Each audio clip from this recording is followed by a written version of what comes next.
പുനലൂർ നഗരസഭയിൽ പുതിയ കുടിവെള്ള പദ്ധതിക്കായുള്ള സർവേ നടപടികൾ പുരോഗമിക്കുന്നു. പുനലൂർ നഗരസഭയുടെ ഇടപെടലിനെ തുടർന്നാണ് വാട്ടർ കം അതോറിറ്റി കൊല്ലം ജില്ലാ ഓഫീസിൽ നിന്നും എത്തിയ IPD വിംഗ് പുതിയ കുടിവെള്ള പദ്ധതിക്കായുള്ള സർവേ ആരംഭിച്ചത്. പുനലൂർ നഗരസഭയിലെ മുഴുവൻ വീടുകളിലും കുടിവെള്ളം എത്തിക്കുക എന്നതാണ് ഇതിലൂടെ ലക്ഷ്യം വെക്കുന്നതെന്ന് പുനലൂർ നഗരസഭാ ചെയർപേഴ്സൺ ഗ്രേസി ജോൺ പറഞ്ഞു. ഈ സർവേ പൂർത്തീകരിച്ചു കഴിയുമ്പോൾ പുനലൂർ നഗരസഭയിലെ എല്ലാ ഭാഗങ്ങളിലും ആവശ്യമായ ജലം ലഭിക്കുമെന്നാണ് ഞങ്ങളുടെ വിശ്വാസം.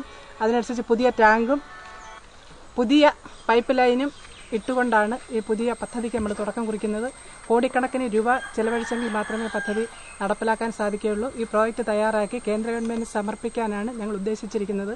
30 വർഷങ്ങൾക്ക് മുമ്പ് ആരംഭിച്ച കുടിവെള്ള പദ്ധതിയാണ് പുനലൂർ നഗരസഭയിൽ നിലവിലുള്ളത്.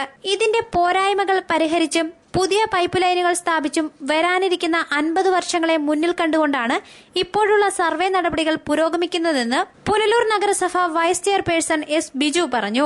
പുനലൂരിലെ നിലവിലുള്ള കുടിവെള്ള പദ്ധതി സമഗ്രമായി മാറ്റിക്കൊണ്ട് പൂർണ്ണമായി മാറ്റിക്കൊണ്ട് ഒരു പുതിയ കുടിവെള്ള പദ്ധതി സ്ഥാപിക്കുക എന്നാണ് ലക്ഷ്യമിടുന്നത്. നിലവിലുള്ള കുടിവെള്ള പദ്ധതിയുടെ പ്രശ്നം ഏതാണ്ട് 30 വർഷം കഴിയുകയാണ് പദ്ധതി നടപ്പിലാക്കിയിട്ട്. അതുകൊണ്ട് തന്നെ ഉയർന്ന പ്രദേശങ്ങളിൽ മാത്രമല്ല താഴ്ന്ന സ്ഥലങ്ങളിൽ പോലും ഇപ്പോൾ വെള്ളം കിട്ടുന്നില്ല. കാരണം വളരെ ചെറിയ പൈപ്പുകളാണ് ഇട്ടിട്ടുള്ളത്. സംഭരണശേഷി വളരെ കുറവാണ്.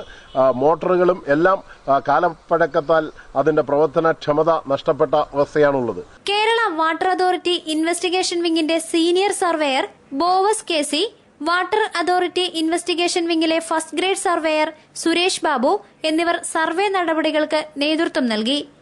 News bureau, Punalur.